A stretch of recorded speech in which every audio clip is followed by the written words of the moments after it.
Hi friends, welcome to my channel.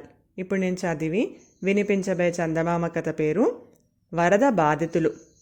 చంద్రపురాన్ని ఏలే ప్రతాప మహారాజు ఒక పర్యాయం చెప్పుడు మాటలు విని ఒక అమాయకుడికి అన్యాయంగా ఉరిశిక్ష విధించాడు. తర్వాత అసలు విషయం బయటపడింది. కానీ అప్పటికే ఆ అమాయకుడు ఉరి తీయబడ్డాడు. ఈ సంఘటన మహారాజు హృదయాన్ని కలిచివేసింది. అప్పటి నుంచి ఆయన చెప్పుడు మాటలు వినడం పూర్తిగా మానివేయటమే కాక, ఎవరైనా ఫిర్యాదులు తన దాకా తీసుకువస్తే కఠినంగా శిక్షించేవాడు. ఎవరు ఎవరిని గురించి చెడ్డగా మాట్లాడకూడదు అన్నది ఆయన శాసనం. ప్రతాపుడిని మంత్రి ఒకసారి ఇలా హెచ్చరించాడు: మహాప్రభు, చెప్పుడు మాటలు వినటం తప్పు కాదు, విని నమ్మడమే తప్పు. తమరు ఫిర్యాదులు వినని పక్షంలో దేశంలో అవినీతి ప్రబలిపోతుంది. అవినీతికి పాల్పడినవాడు రాజశాసనాన్ని ధిక్కరించిన వాడి కిందే లెక్క. నా కొలువులోని అధికారులు అందరూ విశ్వాసపాత్రులు. వారిపై నాకు ఎంతో నమ్మకం ఉంది అన్నాడు ప్రతాపుడు. ఇలా ఉండగా దేశంలో ఒక ప్రాంతాన విపరీతంగా వర్షాలు కురిసి నదులు పొంగి వరదలు వచ్చాయి. నదీ తీరంలో ఉన్న వీరవరం, ధీరవరం, శూరవరం బాగా దెబ్బతిన్నాయి. ఎందరివో ఇండ్లు కూలిపోయాయి. ఆస్తి బాగా నష్టమైపోయింది. ప్రతాపుడు స్వయంగా వెళ్ళి ఆ 3 గ్రామాలు చూసి వచ్చాడు. అక్కడ జరిగిన అపార నష్టం ఆయన మనసును కలవరపెట్టింది. 3 గ్రామాలకు 3 ప్రత్యేక అధికారులను నియమించి ఒక్కొక్కరికి 1,00,000 వరహాల చొప్పున ఇచ్చి ప్రజలకు సహాయపడమని చెప్పాడు. ఆ విధంగా వీరవరానికి వీరసేనుడు, ధీరవరానికి ధీరసేనుడు, శూరవరానికి శూరసేనుడు వెళ్ళారు. వీరవరం ప్రజలు బొత్తిగా అమాయకులు. వీరసేనుడు అక్కడ తనకై ఒక పెద్ద భవంతి నిర్మించుకొని స్వల్ప ధరలకు అక్కడ వ్యవసాయ యోగ్యమైన భూములు అన్నీ కొనేసి తన వాళ్ళందరినీ అక్కడ చేర్చాడు. ఈ విధంగా ఊరి వాళ్ళందరూ కూలిజనం అయిపోయారు.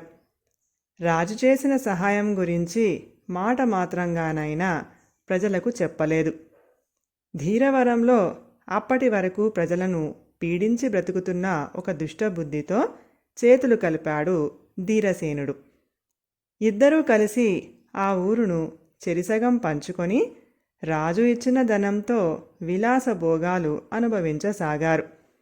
ఇక్కడి ప్రజలకు కూడా రాజుగారి సహాయం గురించి తెలియదు. శూరవరాన్ని కుబుద్ధి, దుర్బుద్ధి అనే 2 దుర్మార్గులు పీడిస్తూ ఉండేవాళ్ళు. శూరసేనుడు వాళ్లతో కలిసి ఊరును 3 భాగాలుగా చేసి పంచుకొని హాయిగా కాలం గడపసాగారు. పాపం, అక్కడి ప్రజలకు కూడా రాజుగారు చేసిన సహాయం గురించి ఏమీ తెలియదు. ఈ 3 గ్రామాల గురించి మంత్రి ఎప్పటికప్పుడు సమాచారం సేకరిస్తూనే ఉన్నాడు. ఆయనకు వచ్చే వార్తలు ఎంతో కలవరపరిచేవిగా ఉన్నాయి. కొన్ని నెలలు గడిచిపోయాక మంత్రి ప్రతాపుడితో, ప్రభు, తమరు 3 గ్రామాలకు 3,00,000 వరహాలు సహాయం చేశారు.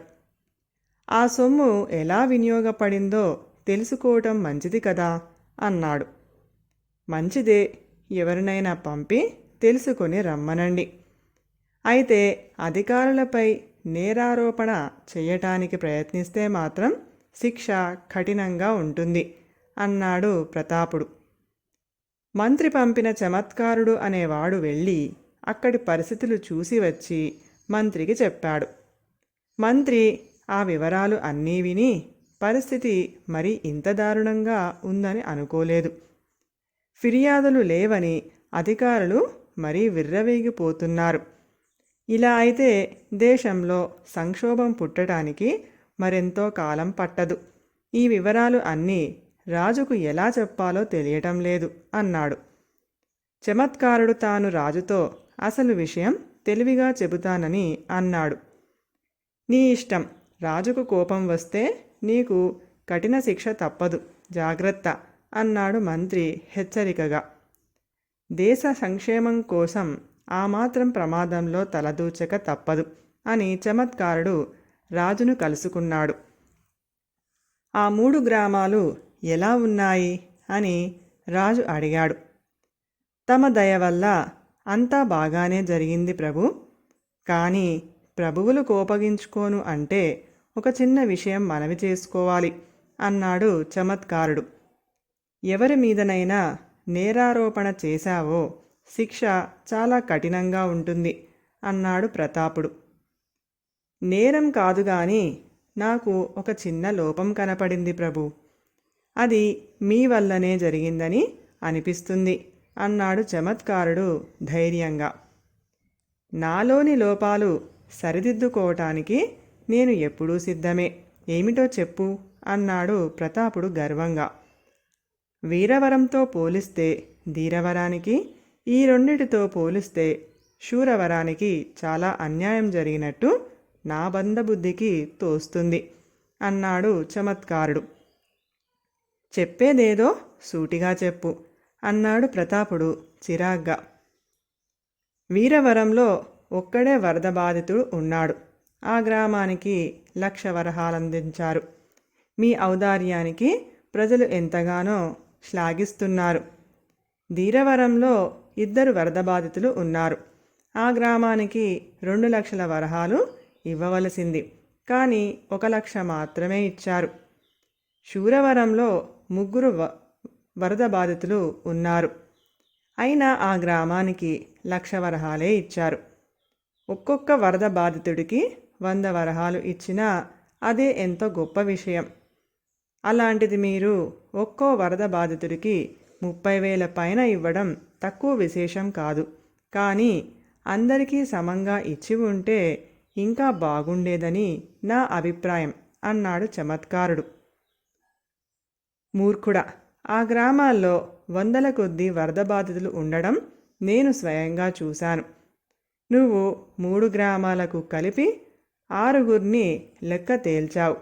నీకు మతి స్థిరంగానే ఉన్నదా అని అడిగాడు ప్రతాపుడు. ప్రభు, తమరు ఒక మహాత్ముడిని సన్మానించడం కోసం ఒక మాల తయారు చేయించారు. ఆ మాల తమ చేత్తో ఎవరిని అలంకరిస్తే వారే కదా ఆ మహాత్ముడిని అని మేము గ్రహిస్తాము అన్నాడు చమత్కారుడు. అవును అన్నాడు ప్రతాపుడు. తమరు వరద బాధితులకని కొంత ఇచ్చారు. ఆ డబ్బు ఎవరికి చేరితే వారినే కదా వరద బాధితులుగా నేను గుర్తించగలను అన్నాడు చమత్కారుడు. అంటే అన్నాడు ప్రతాపుడు. ప్రభు, తమరు ఫిర్యాదులు వినరు. తమ అధికారులు విశ్వాసపాత్రుడు. నేను 3 గ్రామాలకు వెళ్ళాను.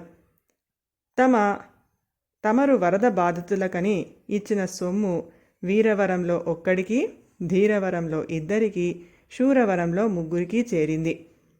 దీన్ని బట్టి వాళ్ళు మాత్రమే వరద బాధితులు అని నేను భావించాను అన్నాడు చమత్కారుడు వినయంగా.